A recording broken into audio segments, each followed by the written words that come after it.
In this video, I tell you 11 things you need to consider before accepting commissions and how to avoid scams.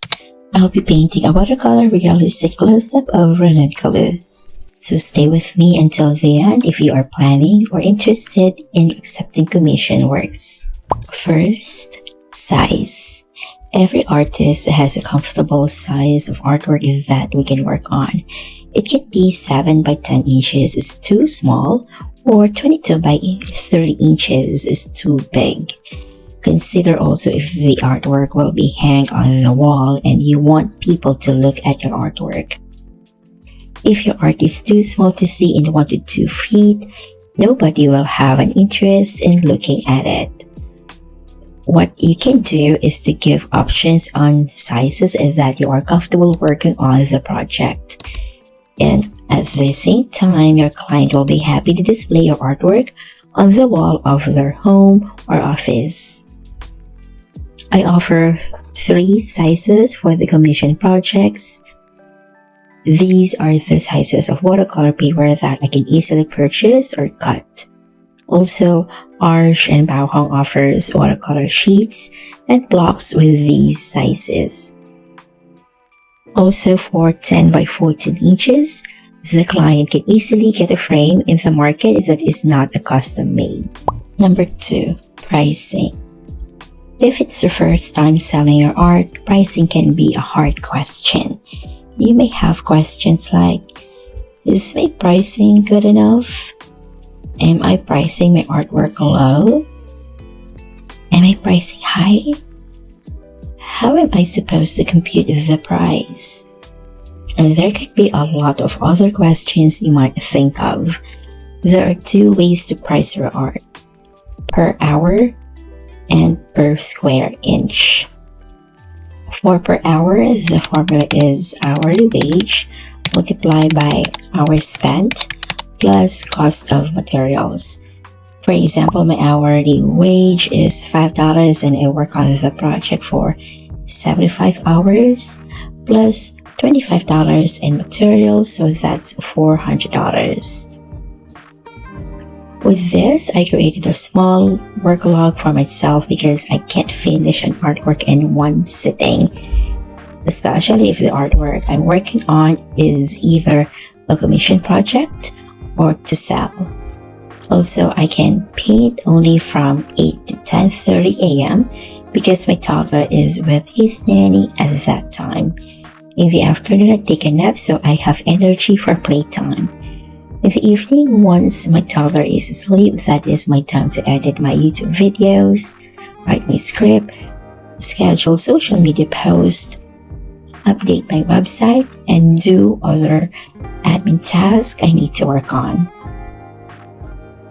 Another option to price your artwork is per square inch. The square inch formula is multiply the length by the width, then multiply the price per inch. Then you can add materials on top. For example, for 10 by 14 inches, that's $140 multiplied by $5 per inch.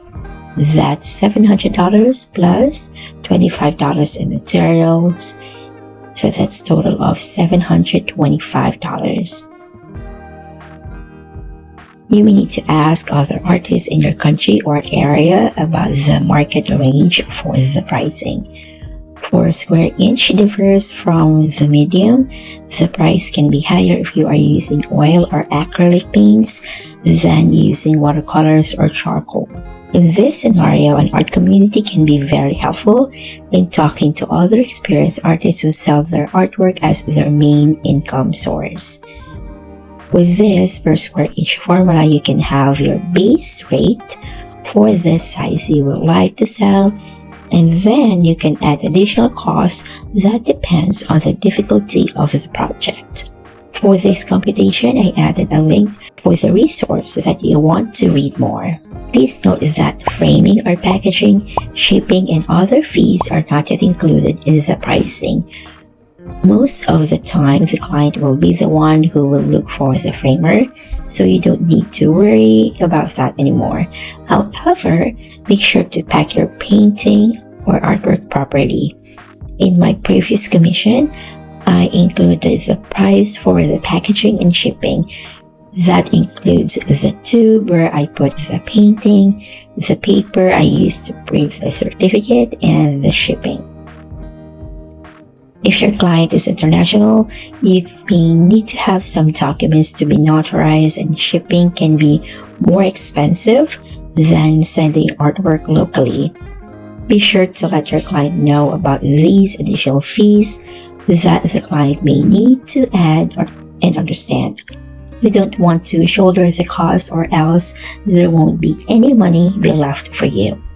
Number 3, art supplies. I remember my first art commission project, and the client wanted a 22 by 30 inches watercolor painting to display in their dining room.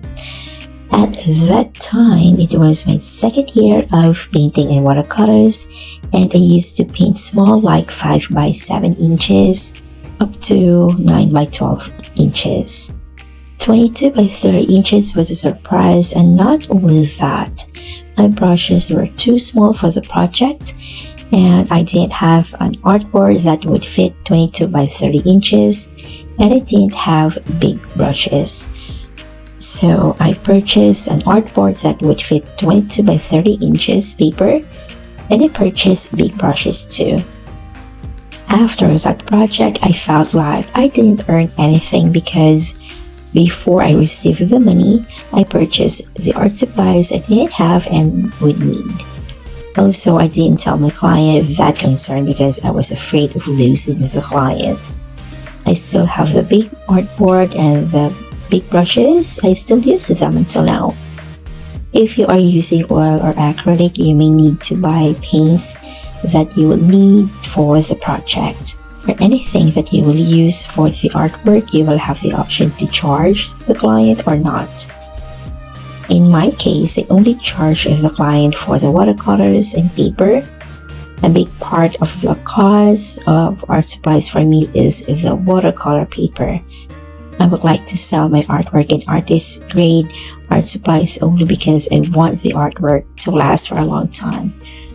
Also, I avoid fugitive colors, that the colors will fade after some time because I want my artwork to last long and the value will appreciate over time. It's my way of giving high quality artwork to my clients. Marketing. The best way to promote your art is to let people know that you are open to accepting commissions is by being active on social media. It takes a lot of work to keep your social media accounts updated every day, and I don't even post to my personal account, so updating my Instagram and Facebook is a bit hard. Thankfully, Meta has the option to schedule posts for reels and carousels. I'm hoping Meta will do the same on stories.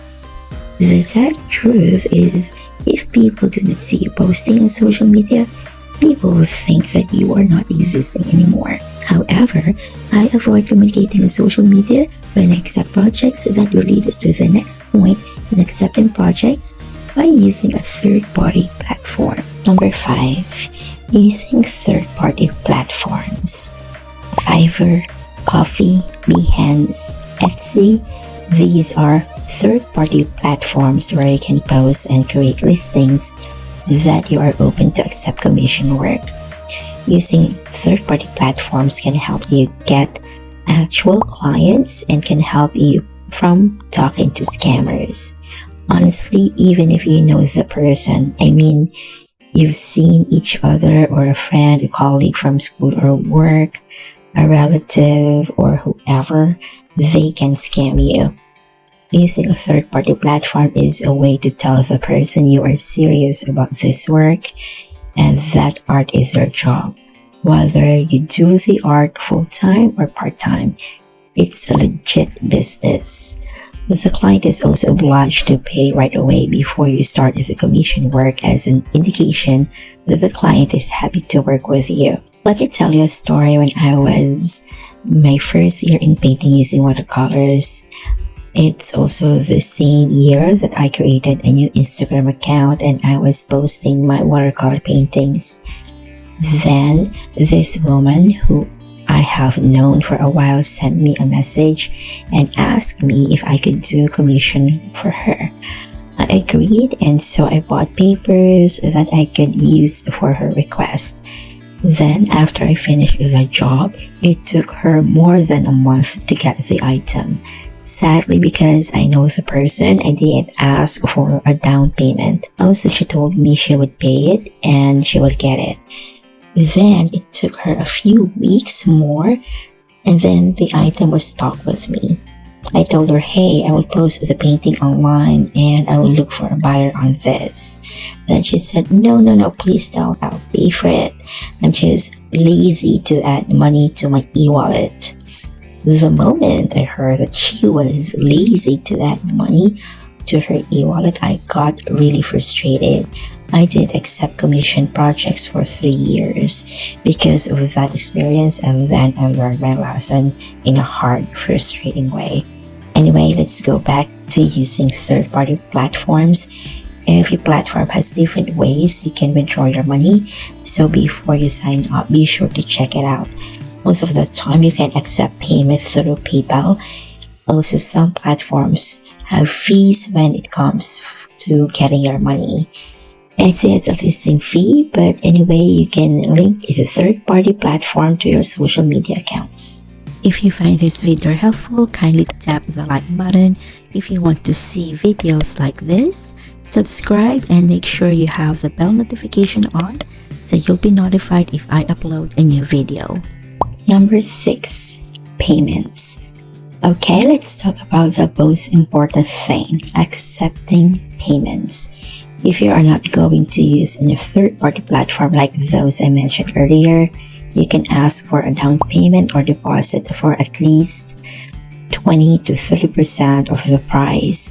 Anyway, it depends on you, especially if you need to buy some art supplies that you would need for the project. Also, consider how the client will pay you. If the client lives in the same country, you can ask the person for online bank transfer or send using e-wallet. If you will use PayPal as a payment option, take note that PayPal can put the money on hold for 21 days to make sure the client receives the artwork, but you may contact PayPal support team for assistance. I know some third-party money transfers do the same thing, but beware of the scams. And avoiding scams is the reason I prefer using third-party platforms in receiving commission work. Number 7, agreement. When you make a listing on Etsy and when you open a gig on Fiverr, you can also include how many days you can work on the project. However, on other platforms, there's no need to include the days to finish your work and there's no agreement or contract included. Creating an agreement with your client is a way to tell them that you're serious about taking the work. Creating an agreement with your client is a way to tell them that you are serious about taking the work. It's a freelance job. In the agreement, you can include the payment terms, the size of the artwork, the medium to be used, how the client will pay for the project, copyright of the artwork, due date, termination fee, revision, and fees. Oh yes, termination fee. It's important. Some clients cancel, and we as an artist who spends money on art supplies, time and effort can't agree to just cancel. There are a lot of sad stories on Facebook groups here in the Philippines that they are selling their painting or drawing because the client canceled and doesn't want to take the artwork anymore. As an artist, we know art supplies are not cheap. They are expensive.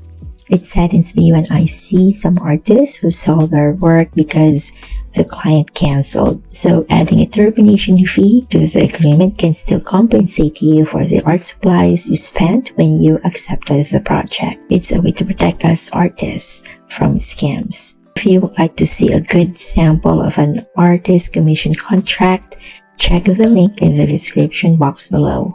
Number 8, revisions. You may accept one revision for free or you may charge the client. You may also accept a maximum of 3 revisions with additional pay. The sad truth is that some BS clients are hard to please. I mentioned earlier that I didn't accept commission projects for 3 years because I met another client with this attitude. There are 2 types of revisions you can do. One is minor revision. You need to change a little on the existing artwork. Number 2, major revision. You need to change some parts of the existing artwork or start over. I met a client who asked me to revise my work 5 times, and it was not a minor revision. It was a major revision. 5 times, can you imagine that? It was totally back to 0. It was kind of annoying, and I told the client that if he wanted another revision, he had to pay for additional cost. Then he stopped asking for a revision. Number 9, adding allowance to your painting. If you are a watercolor artist like me, consider adding allowance to your painting at least ½ inch for easy framing, and the whole scene will be framed. I don't know about other mediums, but I guess there are ways to frame the artwork showing the entire scene. Number 10, due date. Some clients do not give due date, but you can give a due date to yourself. Honestly, I don't like having an unfinished project for quite some time.